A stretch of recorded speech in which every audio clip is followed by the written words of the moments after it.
All right, let's jump right in and tackle probably the most important verb in the entire English language, to be. But we're not talking about today. Nope. We are going back in time to really master its simple past tense. So get ready to finally, once and for all, understand the difference between was and were. So, how do we talk about yesterday? I mean, it seems like a simple question, doesn't it? For most verbs, you just slap an ed on the end and you're good to go. But to be, well, to be is special. It's a bit of a rebel.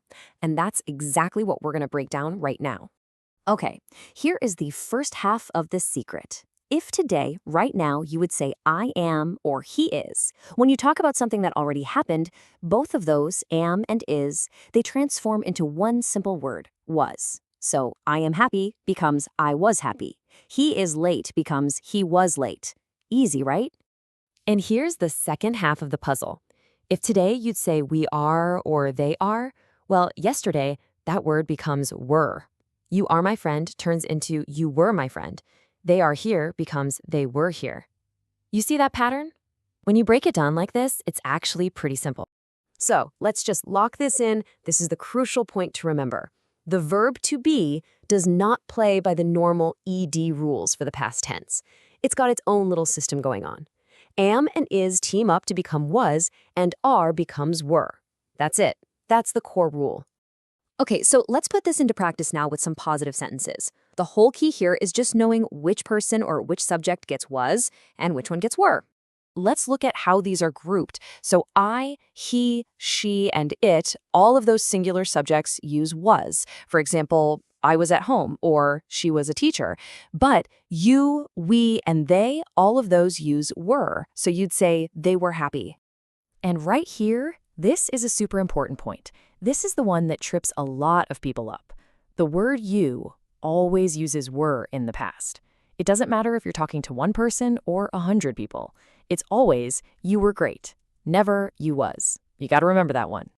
All right, we've covered positive sentences. Now, what if something didn't happen?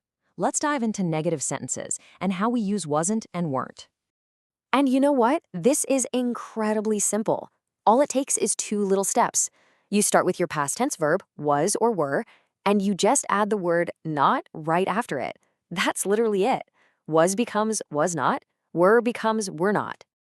Now, while you can totally say was not, in everyday conversation, you're almost always going to hear the short form, what we call a contraction. Was not gets squeezed together to become wasn't. It's just faster and sounds way more natural. And you guessed it, the exact same thing happens with were not. We just squish it together to make weren't. Again, this is the version you're going to want to use when you're speaking, just to sound more fluent and natural. Let's see them in action. So maybe you skipped a meal. You'd say, I wasn't hungry at breakfast. Or what if your friends missed out? They weren't at the party last night. And what about that awesome deal you found shopping? It wasn't expensive. See how smoothly those just fit right in? Okay, we've done positives, we've done negatives. The final piece of the puzzle is asking questions, and this just involves a little bit of word swapping. And this is kind of like a magic trick. You take your regular sentence, you find the subject and the verb, and you just flip them. You swap their positions. It's a really simple switch that instantly turns a statement into a question. So for example, take this statement, she was sad. Okay, we've got the subject, she, and then the verb, was. To make it a question, we just reverse them. The verb was jumps to the front, and it becomes, was she sad? It's that simple. So if you're the kind of person who likes formulas to help you remember, here you go. To ask a question, you start with was or were, then you put your subject and then just the rest of your sentence. The structure is going to work for you every single time. Now, when someone asks you one of these questions, just saying yes or no can sound a little abrupt, a little blunt in English. The more natural way to answer is to repeat the subject and the verb. So if someone asks, were you tired? The best answer is yes, I was. Or was he late? You'd say, no, he wasn't. Okay, you've seen the rules, you've seen the examples. I think it's time to practice. Let's put your new knowledge to the test with a quick little quiz. All right, here are 3 sentences with blanks. I want you to pause this and decide which word fits best in each one. Was, wasn't, were, or weren't. Go ahead, give it some thought, and hit pause now. Okay, are you ready to check your answers? Let's do it. Number 1 is, where were you?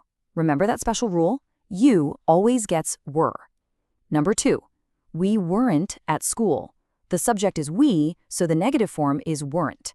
And number 3, no, it wasn't. It's a singular subject, it, so we use wasn't for that short negative answer. So how'd you do? So, there you have it. You've got the tools, you know the rules. The only thing left to do now is to actually use them. So here's my question for you. What were you doing yesterday? Try to answer it out loud right now. Use the phrase, I was. Go on, give it a shot. That practice is really how you're going to master this.